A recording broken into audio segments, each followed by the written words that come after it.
Welcome to the Emotional Alchemy Academy webinar for today, and our theme today is the 5 keys to emotional freedom. And my name is Kim Knight, the director of the Emotional Alchemy Academy. So if you're on the live webinar, I'd like you to, if you haven't done already, to type in, or to, if you're listening later, to think to yourself right now, why have I come on this training? Because we don't spend time doing things unless we want to get something from it. There's always something that we need or want. So you wouldn't be here unless there was something in your life that you want to change. So think about, what is your biggest emotional challenge? As far as emotions go, what are your challenges, and what is your number one biggest challenge? Or you could pick maybe 3 top challenges. And what is it in your life that you want to be different, or you think will be different if you resolve this challenge? Please do think about this yourself, because it's really important to get clarity. Sometimes we can know that we have problems and issues and we want to change things, but until we actually sit down and ask ourselves, well, what is it exactly that I want to change, and what is it exactly that is the problem, it can be quite hard to actually make change, because it's a bit like being on a map where you're looking at a map and you're in Auckland and you want to get to Wellington. Unless you know where you are, you can't get where you want to get to. And then, for a bit of fun, I'd like to ask you, on a scale of cat, how are you feeling right now? So are you feeling like, number 1, are you feeling laid back and cruisy and calm? Number 2, are you feeling worried, maybe sad, forlorn? Number 3, you're just feeling like a box of birds. It's like, yay, everything's fantastic. Are you number 4 and you're like, stay away from me, don't approach me today, there's just stuff going on and you're just going to push my buttons and I'm just not interested? Number 5, it's like, I give up, I've had enough, I'm just going to have a drink. Number 6, it's like, yay, feeling really good. Number 7, it's like, I give up, I'm just going to crash out and go to sleep. Number 8, I'm angry, I'm frustrated, keep your distance. Or number 9, I'm going out for a drink. So where on the scale of cat are you feeling today? And often, if we have a lot of emotional ups and downs and roller coasters, then we're going to be switching from one to the other, constantly, day by day, never really knowing where we're going to be. So I'm going to start with a quick guided exercise. So for this exercise, it's best done with your eyes closed. So I invite you to be sitting comfortably. You could be lying comfortably if you like, and just close your eyes. And as you close your eyes, bring yourself internal and just take 3 long, deep breaths from your lower abdomen. So when we're breathing deeply, we should breathe from our lower abdomen, not our chest. So we expand our abdomen 365 degrees as we breathe in, just like blowing up a balloon in our abdomen. And then we just let it all go on the exhale and let those shoulders drop on the exhale. And just do that 3 times. Really coming internal, getting out of the head and into the body. And I'm going to ask you some self-reflection questions, because it's really important to always reflect on our growth. It's good to reflect on everything, but in terms of health, happiness and growth, we need to actually stop and reflect. So since we're just coming into the new year now, I want you to reflect on last year and ask yourself, how much did I learn and grow last year? How much did I learn and grow in my health, happiness and personal growth in the last 12 months? And just have a reflection on the progress that you made. And I'll just give you a minute or half a minute for that.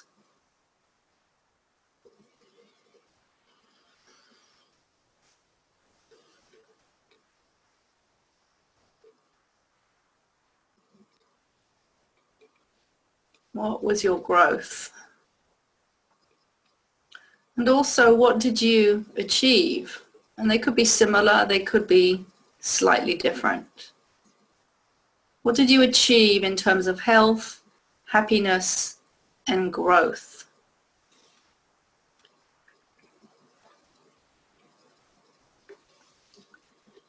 And what fell short? Maybe you had some plans that you wanted to be in a different place, but you didn't quite get there.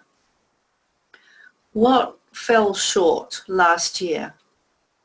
And don't go into any judgment or frustration. This is just pure observation with compassion and love for yourself. What fell short?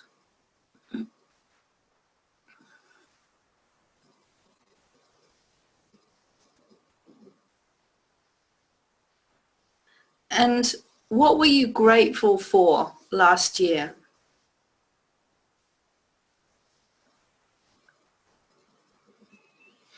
What were you grateful for? Remember, you're doing this with your eyes closed. This is a closed eye exercise.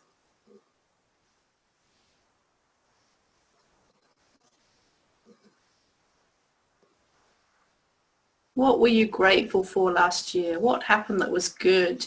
What progress are you grateful for?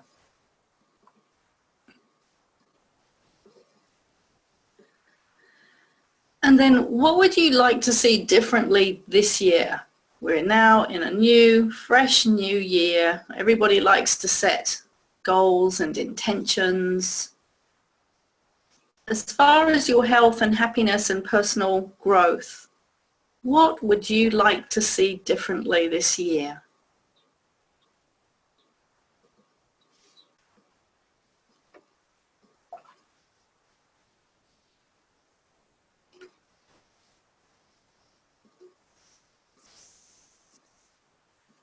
And if you had a theme for this year, if you could pick 1 or 2 words to describe a theme for your growth in your health and happiness this year, what would that theme be?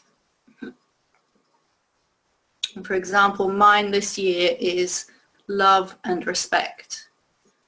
I want to love myself more, and I want to respect myself more, which will automatically mean that I love others more, respect others more, and I will also experience more love and respect. So that is my theme for this year. What is your theme?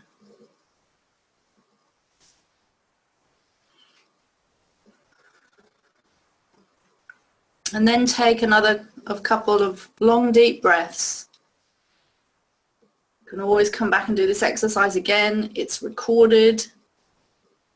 But for now, just take a couple of deep breaths and open your eyes. So today on the agenda, what I have is I'm going to be talking about why emotions matter for health and well-being, how life problems are created, some of our most common emotional challenges, sharing what I call the 5 keys to emotional freedom, and then talking about the new online training which starts in February for those of you who are interested. And I don't quite know how long the webinar will go. I always aim for about an hour. Often it goes over. So obviously if you can't stay live the whole time, then you can come and watch later. What is important to know is that when I'm sharing about the new online training, there are some time-sensitive offers, so you will need to make sure that you check those out within 24 hours. So here's a truth. We don't know what we don't know. In other words, often we don't know that we have a problem. And this is because of how our consciousness works and how our awareness works. We don't know what we don't know until we know that we have a problem. So to give an example, when I had chronic fatigue, I didn't know that the reason for that was because I had a whole load of backlog of emotions and upset and hurt and frustration and trauma inside of me that was actually blocking all my energy and creating massive debilitating symptoms.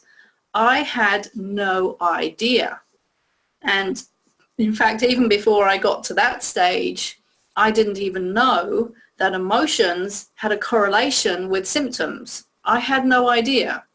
I just thought you get ill, you have symptoms, and you go to a doctor and you have some medication, maybe you get told to have a surgery, depending on what the problem is, and that's how you deal with things. So I didn't know that there were other answers and that there were, different causes to illness. I just didn't know. I was oblivious. I was ignorant. And actually, the word ignorant or ignorance means to ignore the truth.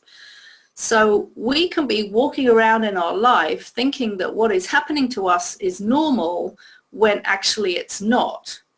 Now, another example is many years ago when I was in what I know now was, is termed an abusive relationship and an emotionally abusive relationship. I didn't know I was in an emotionally, psychologically abusive relationship. All I knew was that I wasn't happy and that I was experiencing things in my daily life that didn't feel good, but I didn't know that that was wrong. I didn't know that I didn't have to put up with that. I didn't know that was actually not a good way to live. So we can be very ignorant until suddenly a light bulb goes on and we understand things differently. And that is because somehow, someone will say something or will read something, maybe you'll watch a webinar like this, something happens and we get this light bulb realization of a greater truth. So a lot of the work that I do, and I love to do, is helping people to develop this greater realization and self-awareness about themselves. Because once we do know something that we didn't know before, we have new choices. We can do things differently. So here are some examples of what we don't know in regards to, maybe you don't know, maybe you do know some of them, maybe you don't, maybe you used to not know them, maybe you know them now. But here are some examples in regards to emotions. So most people don't know that negative emotions are unnatural.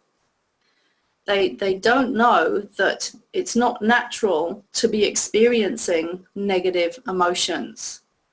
Now, I had no idea until about 9 years ago, even after doing 9 years of emotional processing work, I didn't know that not having negative emotions wasn't a natural part of a human process until I learned, went into some very deep trainings where I was shown, what I didn't know.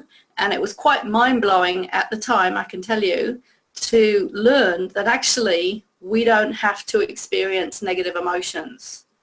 And if you're hearing this for the first time and you're thinking, well, that's rubbish, I don't believe that, I totally understand why you would think that.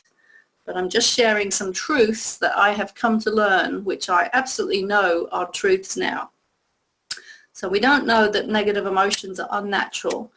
And that actually our natural state is to be very calm and peaceful inside all the time. So most people have lost this natural state, and there are many reasons for that, and I'm going to share that in this webinar. We also don't know, or a lot of people don't know, that negative thinking and negative emotions can harm us. They can literally harm our physical body, which is why they then build up and become physical symptoms. Most people do not understand the connection between how they think, how they feel, and what happens physically in their body. a lot of people don't know that we don't have to be afraid of our feelings, and that we also don't have to be afraid of other people. And, you know, we're not taught this in our childhood. Maybe in the future, you know, this will be taught, and then eventually it will become irrelevant anyway, because we'll be behaving so differently. We'll just be different people. But right now, this is how it is. So most people, you know, have grown up afraid of their feelings because of what's been happening around them, and because nobody has taught them how to manage their feelings. And then often we can attract ourselves into situations where we're with other people who treat us a certain way, or we allow people to treat us a certain way, and then we are afraid of those people. And actually what we're really afraid of is how we'll feel when we're with those people, right? It still comes back to feelings. We're afraid of feeling our feelings. And a lot of people don't know, as I alluded to before, that being calm, relaxed, natural and joyful is actually our natural state. That is what we can, and in theory should be, experiencing all the time. Now, of course, it takes a bit of work to get to that, if that's not, you know, the case for you. This is not an overnight change, but it is absolutely what we can do if we want it. So another thing that people don't know is that stored and unexpressed emotions are the root cause of many of our life problems, including unhappiness, illness, relationship issues, self-sabotage, lack of success. So a lot of what is turning up in our life that we don't want has or have their roots in stored and unexpressed emotions. And I'm going to show you exactly how that happens. But what we can say to sum all this up is that what is natural has become unnatural, and what is unnatural has become natural. And most people don't know this. They don't know what is natural. They don't know what is called the laws of nature, the laws of life, the laws of the universe. They're operating in opposition to the natural laws of life. And just to give one example of a law of nature and a law of life is natural rhythms. So nature has rhythms which it follows, has the spring, summer, you know, autumn, winter, etc. And they go in a cycle, you know, so spring turns into summer, summer, autumn, autumn, winter, and it continues. And there are different energies associated with those 4 seasons. So in summer, it's action, it's activity, it's an outward movement where we have, you know, more, and if you think of a plant or a tree, you know, the flowers flower, the sap rises inside the trunk of the tree, it grows, it's flowering, there's activity. Whereas in winter, well, in the autumn, the leaves drop, and then in winter, the sap goes inside and the tree, or the energy of the tree, goes inwards to rest and rejuvenate. And that is a natural process, because if it didn't do that natural rejuvenation, then it wouldn't have the energy to go into spring and summer. So there are these rhythms that we need to follow. Now, most people in the Western world are not following that rhythm. They're not following it with the seasons, for example. So they're, you know, in winter, they'll still be getting up at the same time as they were in summer, and going to work and spending the same amount of time awake, and still driving and pushing themselves the same amount. And so we get out of balance because we're not giving ourselves enough rest and recuperation. And this is one of the biggest problems for a lot of people, is not enough rest and regeneration, recuperation. And this has become normal in our world, but the thing is, it's not natural. So what is natural has become unnatural, and what is unnatural has become natural. And this is the same for emotions, is that what we think is normal, you know, in other words, to be experiencing emotional ups and downs, to be putting up with people treating us unfairly, whatever it is, we have come to see that as natural when actually it isn't. So we have to return to what is natural, and that is what a lot of the emotional alchemy training is about. So a few questions just to test, well, you know, what is it that you might not know? And again, if you want, you can close your eyes for this. So, first question, do you know how to self-process emotions like anger, sadness, grief, upset, disappointment, betrayal, guilt, shame, loneliness? Do you know definitively, specifically, how to get rid of those emotions quickly, easily, and efficiently? Because in theory, we should all know how to do that, and ultimately, we shouldn't be experiencing much of them anyway. And the next question, do you know how to identify the hidden emotions beneath physical symptoms? Because if you don't, then it's a sign that there's something that you don't know. There's some missing information. Do you know that every emotional response that you've ever had since you were first born is stored inside your body energetically until it's cleared in some way? Do you know that sulking is a sign of hurt and frustration that isn't cleared, and an inability to be able to express one's truth and speak one's truth? Do you know that that shows up as sulking? Do you know that emotions are an intelligent feedback system trying to tell you something? They're highly intelligent and they are never sent randomly. There is nothing random that happens in the body at all. Everything has intelligence. The question is, do you know how to interpret this feedback from your body?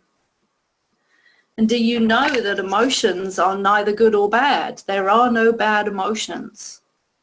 They're actually all good in their own way, but we have to learn to interpret their meaning and to see the intelligence that they're trying to communicate to us, to see the messages. So if you've closed your eyes, you can open them again now. And let's get into what the Emotional Academy is about. So the word alchemy, I chose the word quite carefully, Emotional Alchemy Academy. Alchemy is the medieval forerunner of chemistry, and it was concerned with the transmutation of matter, in particular with attempts to convert base metals like lead, for example, into gold, which is why they say, we're going to turn lead into gold. So from a physical perspective, this is what alchemy is referencing. But from a metaphysical perspective, and in particular from the perspective of emotions, what we're really trying to do is to transform the negative emotions into something else, to something beneficial, something useful. And so emotional alchemy is the ability to transform, dissolve, clear, transcend negative emotional energy quickly, easily, and efficiently. And emotional mastery is the ability to manage, clear, and prevent negative emotions from disturbing your inner peace, no matter what is going on internally or externally. In other words, emotional mastery is to be masterful of your emotional life. And without knowing it, this is what I started to do many years ago, probably 35 years ago. And everything that I've done over the past 15 years in terms of all the trainings that I've done and all the implementation of those trainings, it's all been about emotional mastery. So freedom is very connected to emotional alchemy and emotional mastery. Freedom is the power or the right to act, speak, or think as one wants. And emotional freedom is to be able to do that, but it is the ability to be free of negative emotions, including not having negative emotional responses at all, no matter what is going on, and the ability to be able to manage our emotional state when we're, for example, in difficult situations or dealing with difficult people. And more than that, it is the ability to experience joy and gratitude and other positive emotions on a constant basis, no matter what is going on in our life. And as I said before, if this feels like pie in the sky, unbelievable, I can assure you from my personal experience that it is actually true. It is possible. It takes work to get there, but it's actually totally possible. And more than that, it is our birthright, because it is our natural state to experience constant inner peace, joy, gratitude, trust, love, compassion, all the positive stuff that we're constantly wanting. It is our natural birthright to experience that. So the question is, would you like to experience this? And if you would like to experience this or move towards experiencing this, then you're in the right place. And as far as the Emotional Academy is concerned, it is dedicated to teaching people emotional alchemy in order to reach emotional freedom. That is the goal of the trainings in the Emotional Alchemy Academy. And I'm going to be sharing later the steps to doing that. But first of all, let's get really basic. What are emotions? If we're talking about emotional alchemy, then we have to know, well, what are emotions? So emotions are energy sensations or energetic sensations which are generated inside the body to bring us a message, and often they have what we call a call to action. In other words, they're giving us a signal and a message, and we actually have to do something. So they are an intelligent feedback system. And there are many types of emotions. In the training that I give, and this is just my labeling of emotions, if you like, there are many different ways that we can describe different types of emotions or categories of emotions. We have survival emotions, which are to do with our literal physical or emotional survival. Emotional survival is really important. We have self-worth emotions. We have what I call composite emotions, which are, different emotions composited together. We have wisdom emotions, which are all the positive stuff that we want. We can have real emotions and false emotions. We can have primary emotions, secondary emotions. All of this is explained in the Level 1 Foundation training.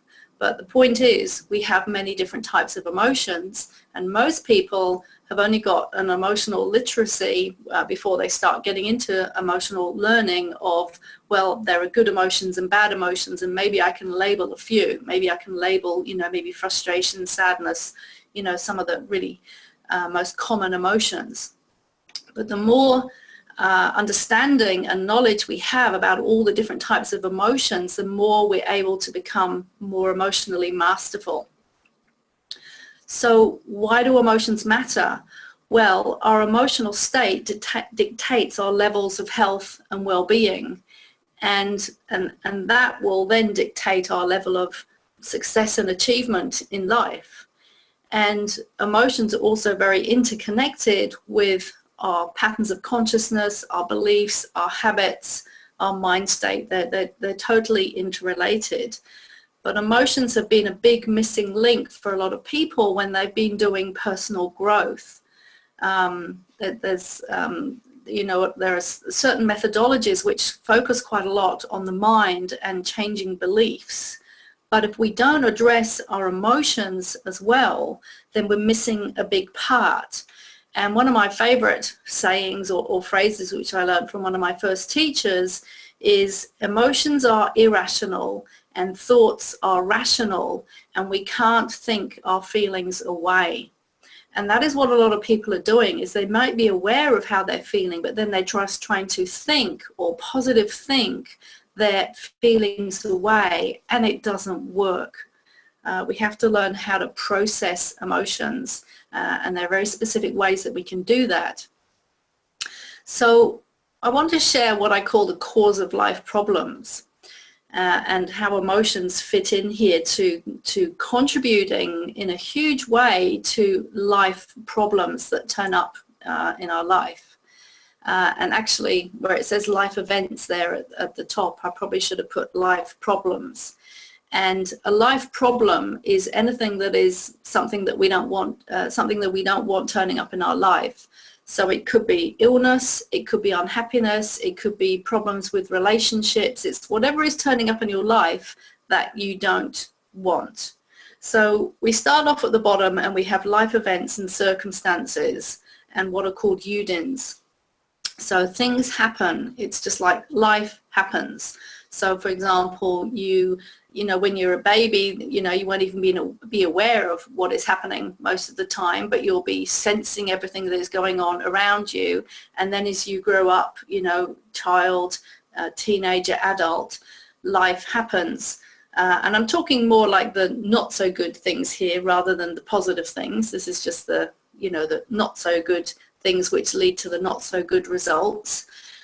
For example, a pet dies, a friend or a family member dies, we have an accident, we get bullied at school, we get criticized at home, we get punished, we get maybe abused in some way. Just life events and circumstances happen. And Yudins also happen, which are part of this, and a Yudin is an unexpected, dramatic, isolating, no strategy event. Yudins are events that happen very suddenly, and they create a shockwave throughout our body, and a lot of fear is triggered in that moment, but we're not able to deal with the emotion in that moment. And in that moment, that whatever emotion is triggered gets locked into the body, it gets snap frozen into the body. So this happens, and this is life.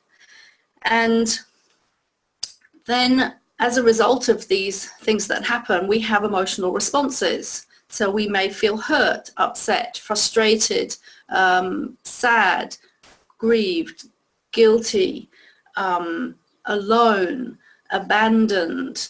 You know, I could fit many, many emotional words in here to describe the emotional response that we may have.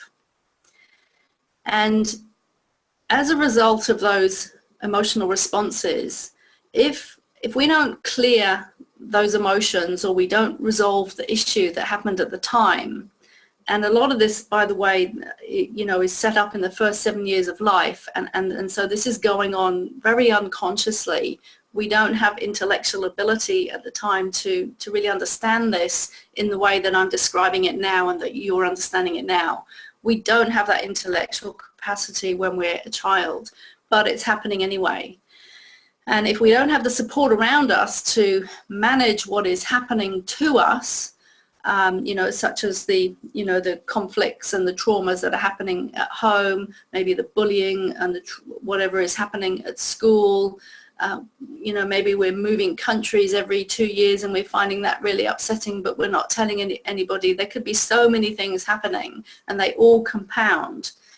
What happens is we create what are called unconscious limiting beliefs, such as, you know, for example, if we're in a household where our parents are fighting all the time, children will tend to make it their own fault, and so they might create a limiting belief such as mum and dad don't love me, or mummy and daddy don't love me, or there's something wrong with me, I'm bad.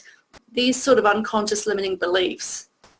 And by the way, I'm going through this very quickly here in this webinar. I go into it in more detail in our training, in the level 1 training. So we create these unconscious limiting beliefs, such as I'm not good enough, I'm not worthy, I don't deserve love, or maybe if our father, you know, or if our parents divorce and the father leaves the house, then we might create a limiting belief such as men leave me, or men don't love me, or I can't please men, or whatever it is. We'll create these unconscious, they're totally unconscious limiting beliefs, but our beliefs drive our behavior. So for example, if we have a belief that people don't like us, then we will create a behavior such as, well, I have to please people. So unconscious limiting beliefs create ways of behaving internally and externally. And what I mean by behaving internally and externally is internal behavior is our thoughts. It's our perpetual, ongoing, regular, consistent thought patterns. That is a behavior, but it's just internal inside our head. And it also creates ways of behaving externally, in other words, how we behave out in the world, and that's mainly to do with other people. So, for example, your boss might give you too much work, but you're too afraid to say no. You know it's going to put you into stress. You know it's too much. You know it's unfair, but you don't know how to say no. That's a behavior, and that's driven by an unconscious limiting belief, for example, of, if I stand up for myself, then people will be displeased with me, and there'll be the thought of, well, I might get fired, right? So beliefs drive behavior, and behavior, keep on doing the wrong way with the slides, behavior gets results, end results. So we end up with whatever is happening in our life that we don't want, which could be unhappiness, illness, relationship problems, whatever the life problem is. This is the cycle of events. But the point here is of showing this in this way is to show that it is the emotional responses that were triggered initially that haven't been cleared, and the emotional patterning that is set up that hold everything else above it in place. The emotional responses and the emotional patterning keep the limiting beliefs in place, which keep the behaviors in place, which keep getting us the same results. And there's that lovely saying, the definition of insanity is doing the same thing over and over again and expecting a different result. And this is what we're often doing because we don't know what the unconscious beliefs are, we don't know what the emotions are, we don't know how to manage our emotions, we don't know how to clear our emotions, and so we keep behaving in the same way, and then we end up getting the same results. Even though we don't want those results, and we keep saying, I want to change it, there's a whole load of stuff which is keeping all of it in place, and until that is changed, the end results aren't going to change. So I don't know if you've seen a program on television called, two programs. One is called Say Yes to the Dress, and another one is called I Found My Gown. And I really enjoy watching these programs because I just think it's lovely watching these brides pick their dresses, and they go through, what doesn't look good, and then they finally get to the one that does look good, and it's really lovely to watch. But one of the things that I saw on this program again and again and again, and it probably happens about 80 to 90% of the time with each bride, is that they come in with their entourage, and their entourage could be mother, father, sister, brother, best friend, bridesmaids, even sometimes the partner comes in, and they sit on a sofa, and the bride comes out, and she may have been in the dressing room trying on this dress and she really likes it, and then she comes out and she stands in front of her entourage on the sofa, and they go, oh God, it looks awful, or it looks like you're wearing a doily, or whatever. They'll make some sort of comments, and you just see her shrink and shrivel inside, and then she'll change her mind and she'll go, oh yeah, I don't really like it.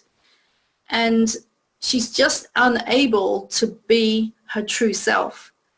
And it just happens again and again and again and again. I just feel like I want to get on the show and just be there. But usually, actually, the really good thing is that the owners of the salons really see this, they understand this, and they're really on the bride's side to helping her, stand in her power and, get the dress that she wants, because at the end of the day, it's her dress, it's her wedding day. So the point here is, this is your life. And so part of what I teach people is what I call authentic me, which is being able to tell people what you want and how you feel without fear or guilt. And even if we have the fear or guilt, eventually it will die out, but initially, we can still have a bit of fear and guilt. We can still do it. We can be our authentic self. So 3 of the most common non-beneficial behaviors that we do, if we look at the previous line where I was talking about unhealthy behaviors, there are 3 very common non-beneficial behaviors. Number 1 is not speaking our truth or expressing our feelings honestly with other people. And as I'm going through this, you can ask yourself, on a scale of 1 to 10, where would I put myself? If 0 was I just can't speak my truth or express my feelings honestly at all, and 10 was it's not a problem, it's not an issue, it's really easy for me, I do it all the time, where would you put yourself? Because not doing this creates a lot of emotions and frustration, and creates a backlog of emotions inside of us, which leads to, you know, some of these life problems and even illness. So, you know, where do you sit on the scale of being able to speak your truth or express your feelings honestly? The second most common non-beneficial behavior is not saying no or creating healthy boundaries when we're treated unfairly. Now, that unfair treatment could be minor and it could be major. On a minor level, it could be, I mean, this is really minor, is, you know, somebody rings up and wants to have coffee and it's really not, you know, suitable for you. You can feel that it's going to be stressful, and they're sort of cajoling you into going for coffee because they're not really listening to you or respecting, you know, what you want. And on the other end of the scale is, you know, real unfair treatment, where we're talking verbal abuse, emotional abuse, psychological abuse, sexual abuse, physical abuse, you know, severe unfair treatment from other people. So whatever it is for you, because we all live different lives, wherever it is for you, you know, where are you on the scale of being able to say no or not being able to say no? Where do you sit on that scale? And the third most common non-beneficial behavior is not prioritizing ourselves, not putting ourselves first, feeling that it's selfish to put ourselves first. So in other words, we're putting everybody else first and everything else first. So we'll be looking after the husband, the children, the parents, work is prioritized, but our own needs of looking after our physical, mental, emotional well-being gets put last on the list, and maybe it doesn't even get on the list at all. So if you had to put on a scale of 0 to 10, 0 is, yeah, it's really low priority, and 10 is a very high priority. I absolutely know how to prioritize my needs and I'm totally looking after myself. Where would you put yourself on that scale? And the truth is that if you're sort of like a maybe a 5 or a 6 or less, then there is work to be done. There's still work to be done if you're a 7 or an 8. There's still some work to be done. But if we're a 6 or less, or a 5 or less, there is a lot of work to be done in order to change these non-beneficial behaviors in order to be getting different results. So we have these 3 most common non-beneficial behaviors, and there are many consequences to these behaviors. So, for example, we will be building a backlog of emotions inside of us. It will just be happening because, as I said before, emotions are intelligent feedback. And if, for example, we're building up a lot of frustration because we're not putting ourselves first, we're not saying no, we're not creating clear boundaries, that frustration is building up and up and up and up inside of us. And one of the truths and the realities about emotions are that they are a form of energy, and a law of physics says that energy cannot be destroyed. It's a physical law that once energy is created, it can't be destroyed. It can, however, be transformed. So water can turn into ice or steam, but it won't just disappear. So if we're building up this backlog of emotions, it's going somewhere. And the somewhere is it's going inside our body. It's literally getting trapped inside our cells, our tissues, our organs, and then it starts to have an effect in our cells and our tissues and organs. It has an effect on our mind, on our mental state, our emotional state, our physical state. It's going to have an effect. And that effect, if it's negative emotions, is not going to be positive. If we have the buildup of all the positive stuff, you know, the love, the joy, the peace, that's going to have a positive beneficial effect inside the body-mind. But if it's the negative stuff, it's going to have a detrimental effect, and that is just a law of life. So also what happens is if we keep doing these behaviors, then we just keep strengthening them in a way, and we perpetuate them. And literally the neural pathways inside our brain just get fatter and fatter and fatter. or wider and stronger, and we keep doing it. So something has to break the cycle. And we also stop being our authentic self. We move further and further away from being our true self. And ultimately, we experience unhappiness, sickness, anxiety, depression, insomnia, more emotions. It's just a vicious cycle. So here are what I call the 5 keys to emotional freedom to get us out of this cycle. So the first step is we have to have emotional awareness, and we have to develop self-mastery. And what that means is we need to be able to be very, very aware of what we're feeling at any given moment, literally throughout the day. We have to be very in tune with what we're feeling. And we need to, if we notice negative emotions, be able to self-process those emotions from our body-mind quickly and easily on demand. And this takes practice, but it's absolutely doable. And it's what people learn in level 1 and 2 of emotional alchemy. The second step is we have to be able to manage people. So the first step is, managing ourselves. And the second step is being able to manage people, which includes managing ourselves. And so what we need to be able to do is to be able to manage our emotional responses in interactions with others, and also create clear, healthy boundaries if necessary.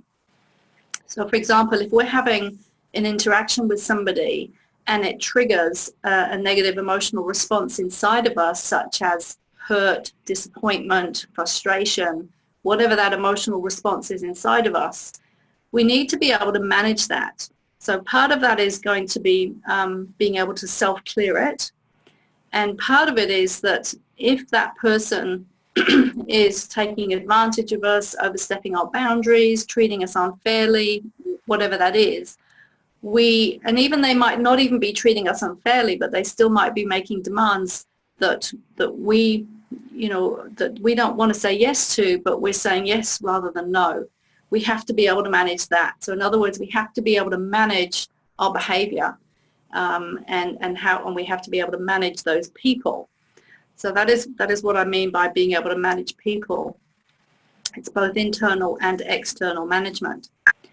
And by the way, that is what is taught on the level 3 training. And then we have to be able to cultivate and grow positive emotions. We have to know how to cultivate and grow things like trust, love, courage, compassion, gratitude, inner peace, gentleness, respect, and a lot more. And these are actually called positive virtues. Now, the interesting thing is these energies are already innately who we are. They're actually already inside of us. But most people have no idea of this because they lost connection with it so long ago, they have forgotten that this is actually their natural state. Now, whilst it is our natural state to have all of this inside of us, we still have to cultivate it. If we've lost it, then there is work to be done to regain it. And again, we can do this. And we start doing this in level 3 training, and then we go more fully into it in the level 4 training. And then also what is really important is that we have to know how to de-stress and turn off the stress response, because the stress response has a deep connection with our negative emotions, especially fear. And we have to return to CRN, which means calm, relaxed, and natural. So the ability to de-stress and maintain a consistent state of inner calm is what we have to do, and we can learn how to do that no matter what is going on internally or externally in our life. This is all possible. So I don't know, did I put, lost count there. Yeah, so also what we have to do is we have to clear and free ourselves of unhealthy habits and patterns. So what I mean by that is, for example, if we have a habit of working 16 hours a day, that is detrimental to the body. It's going to be putting it into stress. It's like driving your car up the motorway at 140 50 miles an hour all the time in third gear, eventually it's going to give out. It's not healthy for the car. And so the way that you drive yourself may not be healthy for you. So we have to, assess what are the habits that are, unhealthy, and we have to start replacing them with newer, healthier habits. And so the ability to clear and eventually be free of unhealthy self-limiting beliefs, habits, and patterns and behaviors is part of emotional freedom. So these are the 5 keys to emotional freedom. And I should have done it. I don't think I did a summary slide, so I'll just summarize them once again. The first key is emotional awareness and self-mastery. So that's being able to process our own emotions and be aware of our emotions. As I said at the beginning, sometimes we don't even know what we're feeling, and I certainly didn't know when I started doing this stuff. The second key is being able to manage people, which includes our own responses, managing the emotions that come up inside of us. And I'll give an example, because something happened yesterday to me where somebody said something to me which, triggered some discomfort and upset inside of me. Now, in the past, I would have gone, for days maybe, feeling upset, feeling frustrated, a whole story going on in my head of they shouldn't have done that, they shouldn't have said that, because that's what we do when we're out of touch with our emotions and we don't know how to process our emotions. We go into a story and we stay stuck in a story, and what we have to do is to get out of that story and get back into the emotions and clear the emotions. So in the past, I would have been stuck maybe for days, for a few days, just feeling very distraught, very disturbed about what that person said. Instead, I sat down, took myself through a process, and within about 5 minutes, it was cleared, okay? So this is what we need to be able to do. When we're managing people, we have to deal with our own emotional responses, plus manage those people if necessary, have the boundaries. The third step is cultivating and growing the positive emotions. We have to do that. There's a saying, nature abhors a vacuum. If you're going to take away the negative stuff, which is what we do in level 1 and 2 training, then we have to grow the positive stuff to fill its place. And number 4 is we have to work a lot on de-stressing and returning to our calm, relaxed, natural state. Remember, it is our natural state to be calm, peaceful, joyful inside. We have to re-find our way back to that state. And we have to clear and free ourselves of unhealthy habits and patterns. And these are the 5 keys to emotional freedom. So ultimately, emotional freedom is the ability to be free of negative emotions, including not having negative emotional responses no matter what is going on, and the ability to experience joy and gratitude on a constant basis no matter what is going on. Now, obviously, this is the ultimate place we're wanting to reach. And there are steps, to get there, and every step is an achievement. So, don't suddenly think, oh my God, this is overwhelming. How the heck am I going to get from where I am now to this? Okay, this does not happen overnight, but I'm just sharing it for you because I want to share, well, what is the peak of the mountain, okay, as far as emotional freedom is concerned. It's just good to know, but any step along the way is positive progress and will be taking us in that direction. So if you're having like a moment here of like, oh my God, this is too much, don't worry. I would never have believed this if somebody had told me this 10, 20, 30 years ago. I would have thought the person was actually quite mad. And I have actually had people tell me that, well, it's not right to not have emotions. It's just outside their paradigm at the moment, and that's okay. But when you experience something yourself and you know it to be true, then it doesn't actually matter what other people say because you know what is the truth. And I love this quote. I put it on my Facebook page recently, and I think it was the most shared post that I've ever put up. It had 12,000 shares, or 12,000 people, not 12,000 shares, 12,000 people view it. So if you want to know the difference between a master and a beginner, the master has failed more times than the beginner has ever tried. And yeah, this has been a big, long journey for me to of this journey of emotional mastery towards emotional freedom. And I'm not right at that peak yet, but I'm far enough up the mountain that I can definitely help people, move up that mountain. And from 12 years of working with clients, what I can absolutely say is that emotions buried alive never die. And there's a great book with that title. I can say that emotions from the past prevent us being emotionally masterful and assertive now, and also lead to unhappiness and sickness in the now. And the problem is it all starts in childhood. It's whatever happens in the first 7 years of our life, essentially. The programming that happens at a very unconscious level, it affects us deeply. It creates our emotional patterns. It creates these behaviors, these automatic responses, and then leads to problems. So there's a lovely quote here: family dysfunction rolls down from generation to generation like a fire in the woods, taking down everything in its path until one person in one generation has the courage to turn and face the flames. That person brings peace to their ancestors and spares the children that follow. Now, it sort of gives me goosebumps when I read that, because it's so true.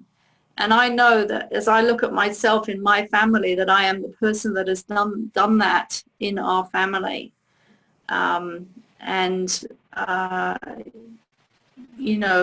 We have to stop and do things differently. These patterns actually get passed down from generation to generation. So we're literally not dealing with what has happened to us in the first 7 years of life. We're dealing with the information that is being passed down into us through our genes, from our ancestors, our parents, grandparents, great-grandparents, and how many generations back do we go to where was the beginning? This all gets passed down information-wise. Literally at the moment of birth, we get a download of information. The moment of conception, we get a download of information into the, through the egg and the sperm of everything that's happened to our ancestors, or all this patterning, even all the traumas that have happened. It all gets passed down, and then we're born and we have whatever is happening in our life in the first 7 years, plus patterning which comes through from previous generations.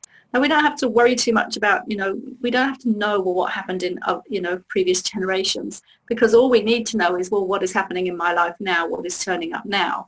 And we deal with it from that perspective. So some of the most common difficulties that I have seen over 12 years working with people who have usually come in the door with, anxiety, depression, insomnia, or some sort of chronic fatigue or chronic pain or chronic symptoms, or it could even be just a sore shoulder that won't go away, but just something turning up in their life. Also, a lot of people with relationship issues, partner relationship difficulties. There are certain common difficulties which keep turning up again and again and again. So one of them is having controlling, manipulative, strong-minded people in their life who they feel afraid to speak their mind with. And that person could be a partner, it could be another family member, parents, it could even be children, it could be something happening at work. It doesn't really matter who the person is, because if we have internally this pattern of fear running inside of us, it's going to play out in our life wherever we look. Whatever direction we go, it's going to be an issue, okay? But the theme here is that there are people that they find it difficult to stand up to or to speak their truth with. Another common issue is, being humiliated, put down, belittled, criticized, emotionally, mentally, verbally abused. Again, it could be coming from a partner, another family member, maybe even a sibling. It could be coming from work, from a boss, from colleagues. Could even come from children. But the setup of why this is all happening is because of whatever happened in those first 7 years of life. And then what will happen is some of the common patterns will be, well, I clam up, I freeze up, I go blank, I get brain fog, I avoid communicating, I just crumble inside, I worry all the time, I overthink all the time, I people please, I apologize, I rationalize away their behavior, even though I know it doesn't feel right, I rationalize it away, can't concentrate on what I'm doing, I obsess, I feel hurt, disappointed, frustrated, lonely, whatever. This is, what happens inside of us. And then, constantly worrying about what others think, doubting, am I good enough? Am I working hard enough? Will people like me? Will people dislike me? Will people criticize me? Will they leave me? Will they abandon me? Just always constantly that going on, either consciously or unconsciously in the background. Which leads us then to do things like, people pleasing, putting others first, seeking approval, only feeling good when we get outside approval, doubting ourselves, second guessing ourselves, feeling bad if we speak the truth, feeling guilty for speaking up or putting ourselves first, saying yes when we'd rather say no. These are the common behaviors which turn up again and again and again. And it was interesting because I just put a post up on a page the other day, and these were literally, I just had 5 responses, and these were the 5 responses. I said, what is your most, common or most pressing emotional challenge? One person said, well, expressing my emotions more appropriately, I seem to go from 0 to 100 very quickly. Another person said, allowing others' negative moods to affect me. Another person said, finding time to process emotions, whether that's sitting with them, meditating, etc., and then moving on. Another person said, well, feeling my emotions, I tend to process them intellectually and I don't always deal with them. And another person said, anger, not being passive aggressive, or stuffing it down or running away. So this is only just like a little smidgen of, the issues that people are having with their emotions. So people are having challenges and difficulties with their emotions, but the interesting thing is it's not until we get really serious about wanting to change it that we do anything about it. And unfortunately for some people that doesn't happen until they get sick, or until they're absolutely exhausted, or in severe pain, or until their relationship just gets so bad that they can't, then they're sleeping so badly and they're just so unhappy. It often takes us getting to an extreme situation before we do anything about it. And that is because we don't really understand what's going on. If we go right back to the beginning, we don't know that something is not normal about what is happening. And B, it's because our body-mind has an incredible resilience to put up with an enormous amount for way longer than we actually should. We should be onto things as soon as we get an inkling that something doesn't feel right inside. But if we don't have the right understanding, then we just don't know what to do. So, for example, many years ago, 30 years ago, when I was in London and I hurt my back, and I'd never ever hurt my back. I was cleaning the windows in my flat, and actually I just wrote a blog about this, which you can read later. It's on the website. But I tweaked my back and really twisted it. But I'd never done it before, and I didn't really know, even though I felt it tweak, and even though afterwards I was, limited in my range of motion, I didn't really know that I'd done something wrong, and I certainly didn't know who to go to for help.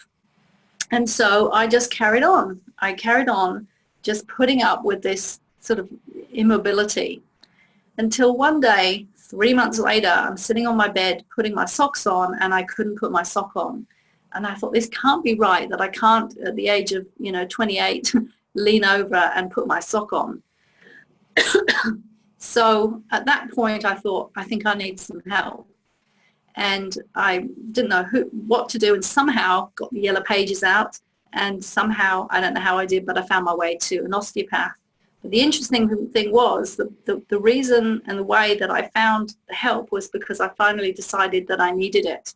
And often, well, not often, but always, we're never going to find what help we need until we recognize that we have a problem and we decide that we want to do something about it.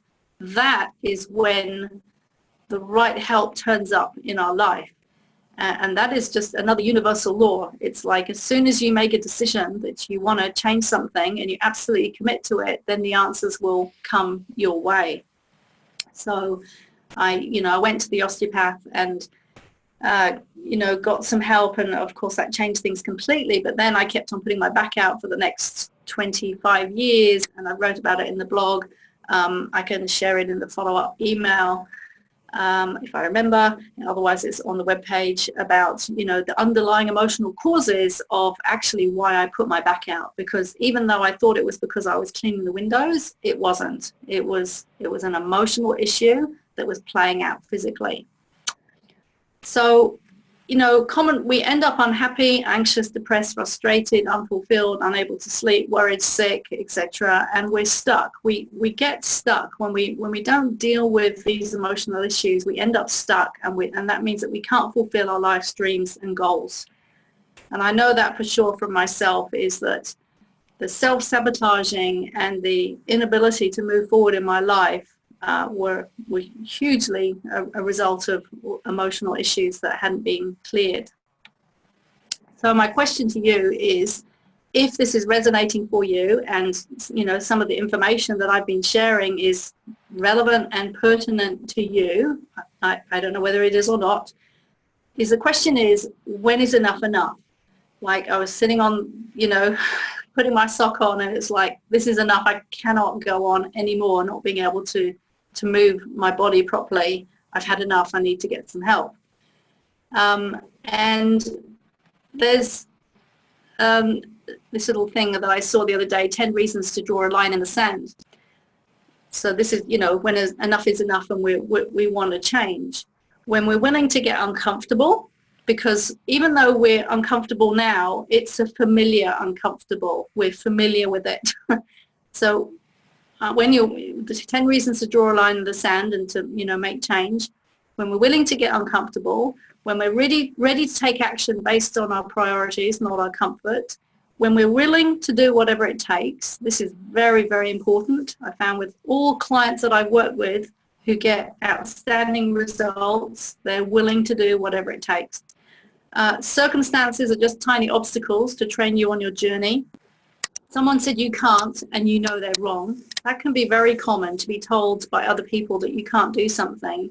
And we'll either shrivel up or we'll go, damn it, no, I'm not going to buy into that. You sold out and you're ready to reclaim what you sold out on.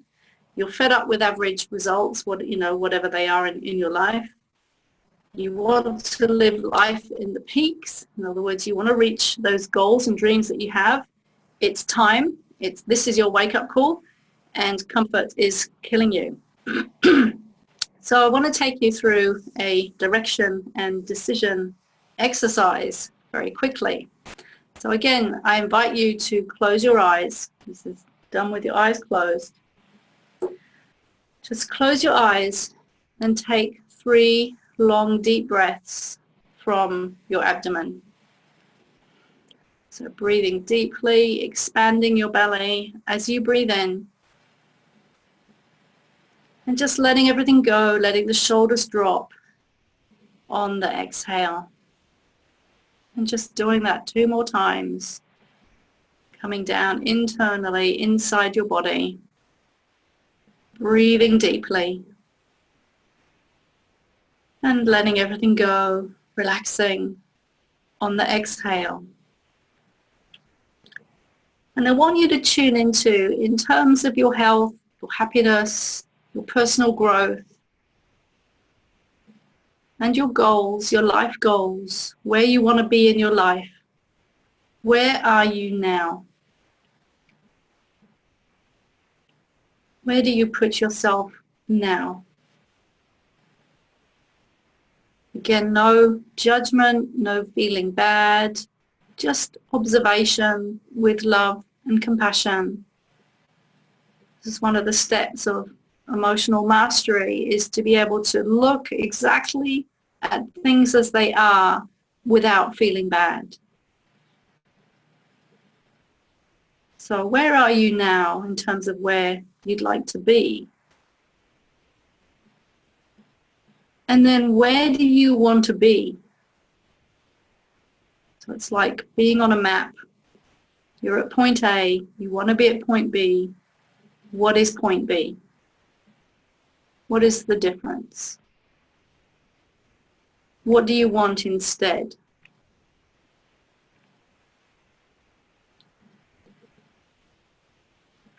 And then the next question is, well, as far as you know right now, and you may not know all the answers, and you probably don't know all the answers, because if you did, then this question would be irrelevant.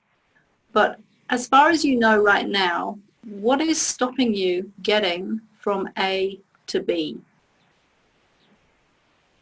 And just allow the answers to come intuitively, because they will. What is stopping you getting from A to B?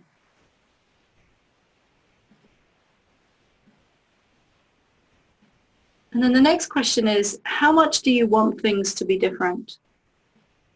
If you had to put a percentage to it, out of 100%, how much do you want things to be different? And how much do you want to get to be? Just allow the answer to come intuitively. Don't fight with the answer. Don't resist it. If it's not the number that you want, don't try and change it. Just allow it to be what it is. And then the next question is, on a scale of 0 to 10, are you ready for this change?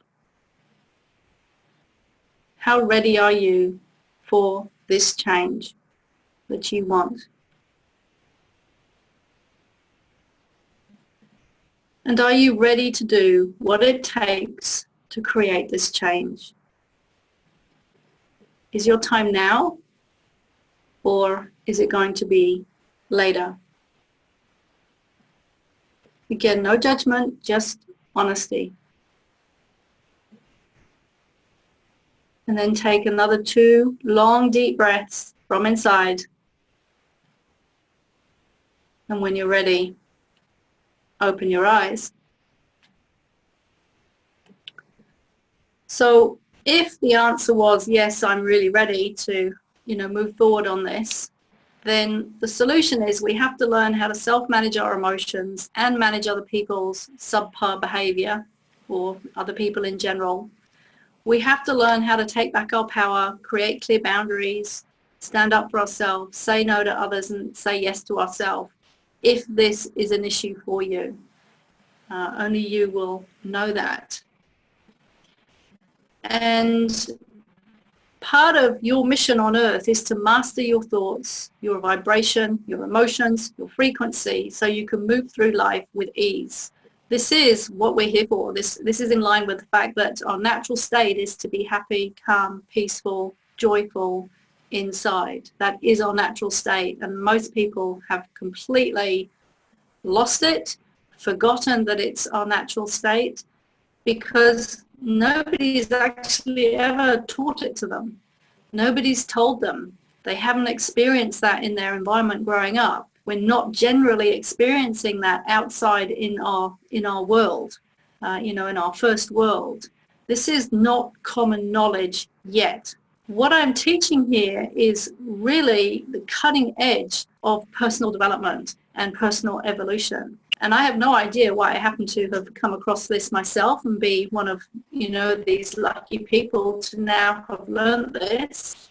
I have no idea, but it is how it is. If somebody had told me this 30 years ago, I would have thought they were mad. It's impossible. They're crazy.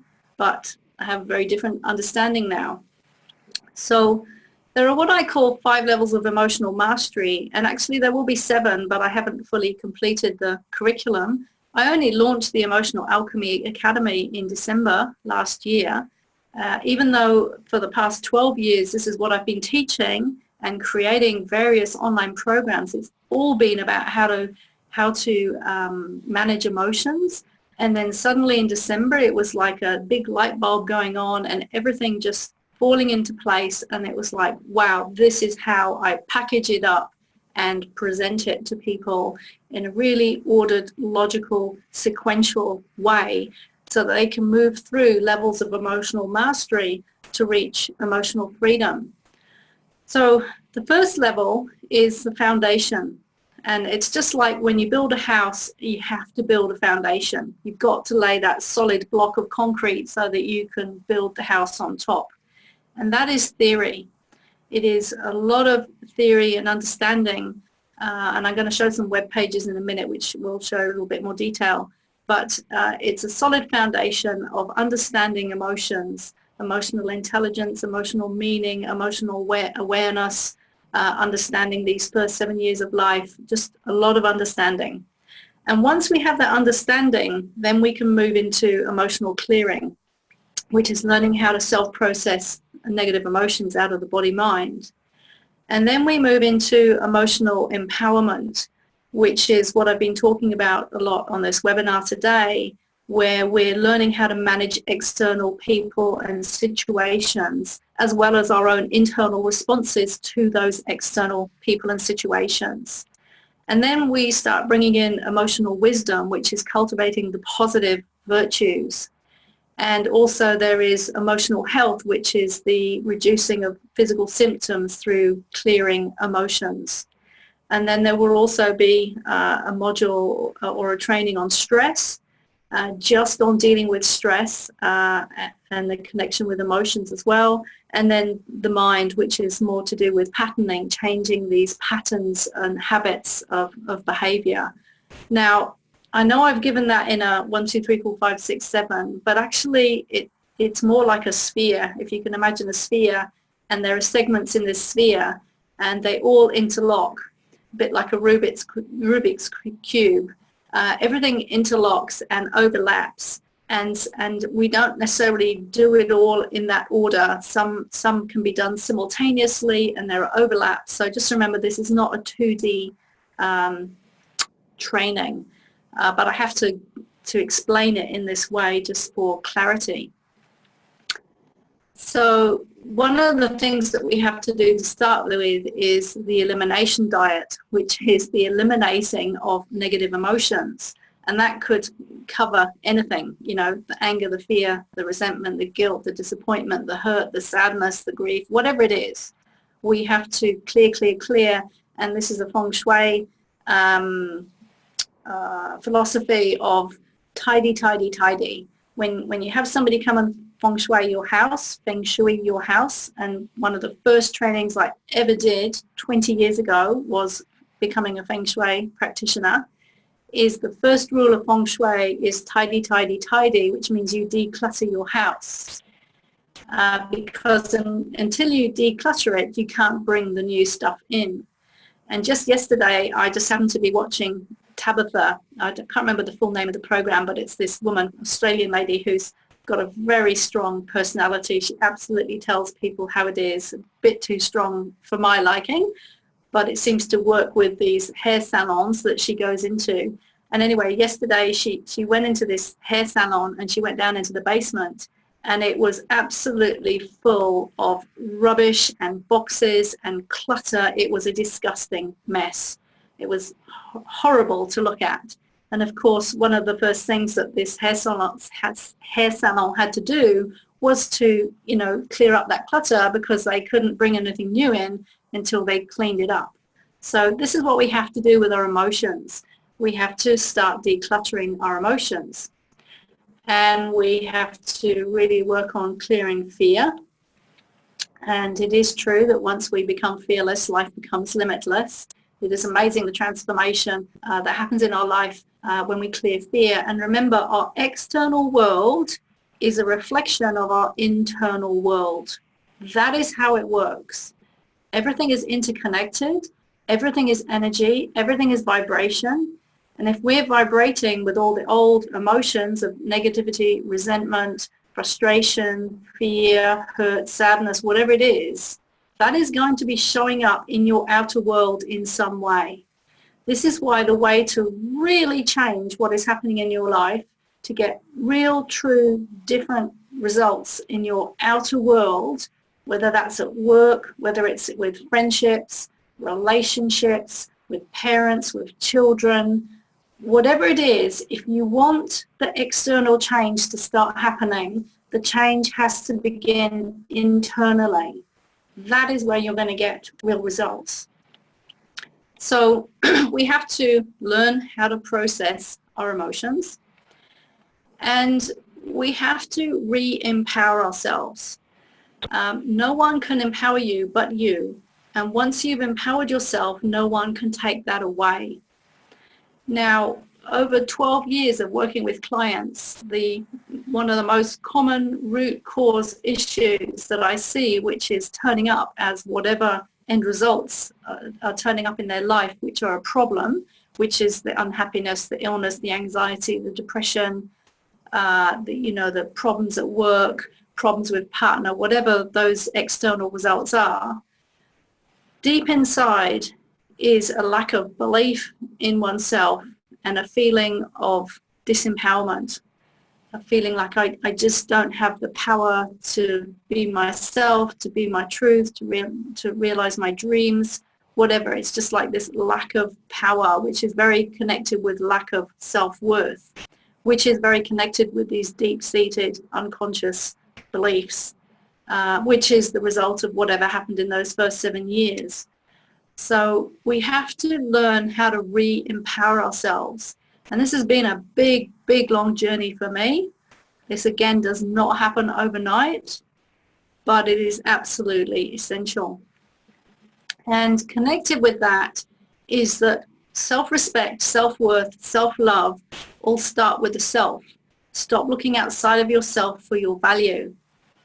So what we have to do is we have to rebuild self-respect, self-worth, self-love, self-appreciation, self-value, self-esteem, all these healthy self-words. We have to rebuild this.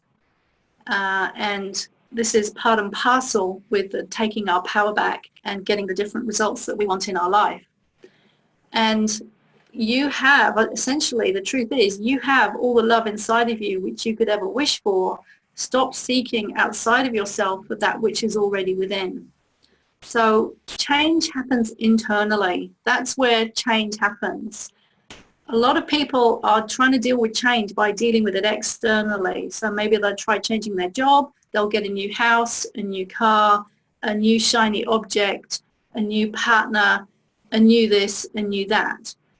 Then they'll feel better maybe temporarily, but because the problem started internally and it hasn't been changed, then it'll start going awry externally, and it will only be a short-term sort of benefit or change, in their life. So all change happens within. So if you're ready to be emotionally empowered and ready to be your authentic self and ready to be making all the changes that I've been talking about on this webinar so far, then I invite you to join me on the first ever emotional empowerment training. I've been teaching this obviously with clients, but now I'm going to be doing it in a group way. And I've got a live 7-week training starting in February, and there are 2 core purposes to the training. Number 1 is learning how to manage difficult people and situations and the emotional responses that these situations trigger. So it's literally learning how to manage the people, but also how we feel inside. Everything that I've talked about so far, plus increasing self-worth, self-care, self-appreciation, self-love, in order to increase self-value. So the 2 go hand in hand. And really it's about taking back your power, being your authentic self, being true to yourself, feeling good about yourself, learning to trust yourself. This is a big one, trust. Big issue. When we've had trauma in the past, we lose trust in ourselves, we lose trust in other people, we lose trust in life. We have to start trusting ourselves. So you'll learn how to trust yourself in a practical, tangible way. Increasing self-confidence, self-esteem, and then as a knock-on effect, then if you have symptoms, it's going to start reducing symptoms. Now, this is not the emotional health training, which goes into much more depth on how to reduce symptoms, but a side effect, if you like, is that if you do have symptoms, you're going to find your symptoms reducing, because symptoms are the result of unresolved emotions to a large extent. There's a big connection. Not saying it's the only reason. There can be many reasons, but it's one of the reasons. So also you'll be learning what I call my signature authentic me technique. This is all part of the training. Now the authentic me technique teaches you how to say no to others and yes to yourself without guilt, how to communicate your needs and feelings honestly with others, how to create clear boundaries and put a stop to unfair treatment, how to prioritize yourself and take care of your needs without feeling guilty, how to stop the buildup of negative emotions, whatever those emotions are, and how to prevent that emotional buildup turning into symptoms of illness. And a lot more, but that's just the crux of the authentic me technique.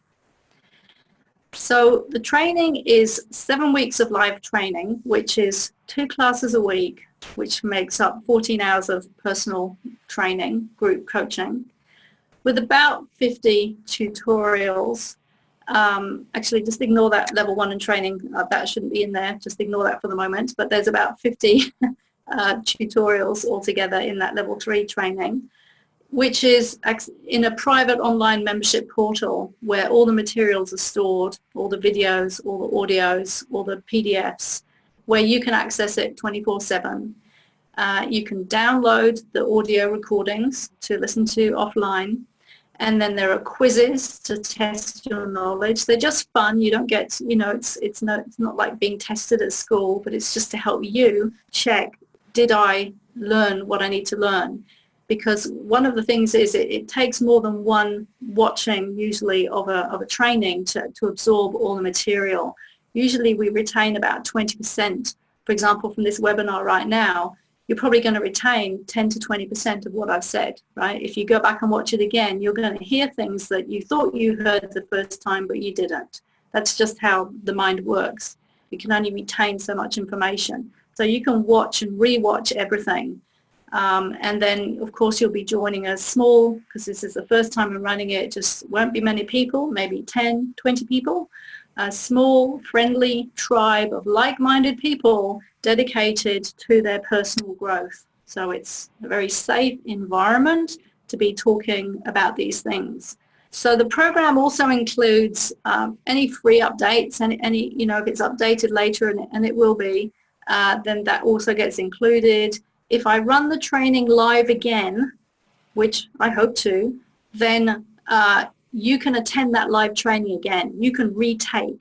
Now, you will only get to do that if you come on the live training. Once the live training is finished, then it becomes an on-demand, anytime training which people can watch on their own. People who come into that, it will be less money, but they won't have access to the initial live trainings and access to the coaching that I do on those trainings, and they also won't have access to the repeated live trainings. And then lifetime access to the program, which means as long as it's still online, right? As long as it's still online, you have access, but there's a minimum 12-month guaranteed online access, but hopefully it will be up there for years. And then, of course, you can download all the audio recordings. So what I've done is I've put together, because so far I've only been talking about the level 3 training, I've put together a special offer, which I call my Emotional Freedom Bundle, which is a limited time offer. And it includes the level 1 foundation training, all that theory. It includes the level 2 emotional clearing training. And then it includes some masterclasses. So one masterclass is how to break free of emotional addictions. One is how to overcome financial fears. And the third one is Stop Worry program, how to stop the mental habit of worry. Worry is not an emotion, it's a mental habit. Plus 2 bonus live training classes. Plus a 30% discount voucher for the next level training, which is the wisdom training, learning how to cultivate these positive virtues. So I just want to share just 5 feedbacks from the training that I've given so far. This is from the level 1 and 2 trainings. If I could tell someone about this course, I'd tell them how much it's helped me. I know how people are hesitant at spending money, but I would hope to help them see how important their health is and look at the bigger picture. I'd love to shout about it from the rooftops. Another person said, if I could tell someone about this program, I'd tell them it's really not scary to look at your emotions. In fact, it made me feel better, and they can take the exercises as slowly as they like. Another one said, this is probably the most beneficial work I've done on myself. I'd highly recommend taking the course if you're struggling with emotions. The techniques are simple but amazingly effective. I'd really benefited from doing them. This course has really made me think differently about emotions, the role they play in illness, how important it is to be aware, to respect, acknowledge and feel emotions in order to transform and maintain health. Now that was just the first examples that I happened to pick off. That there were more than this, but I had absolutely beautiful, fantastic feedback from the level 1 and 2 training, and level 3, I'm sure, I'm going to put even more effort into that training. It's a longer training, yeah, it's going to be great. So the value is really, the true value, if you're interested in this, is what is the difference that this is going to make in your life? Obviously, you don't know until you really do the training, but as you imagine right now, from what I've shared with you, what difference will this make in your life if you know how to do everything that I've shared? To be emotionally empowered. Can you imagine how that will change your life? Now, the interesting thing is, until you actually start learning the techniques and implementing them and applying them and seeing the results that you're going to get, you won't actually fully be able to answer that question. But the point is, if you were able to get the change that you are currently seeking, in other words, being able to deal with difficult people, being able to prioritize yourself, being able to say no, all these things, how is that going to make you feel inside? And your body will tell you right now if you tune in. If you can get those changes that you're seeking, how will that make you feel? And therefore, how will you be able to operate differently in the world? Because I can assure you there will be a massive difference.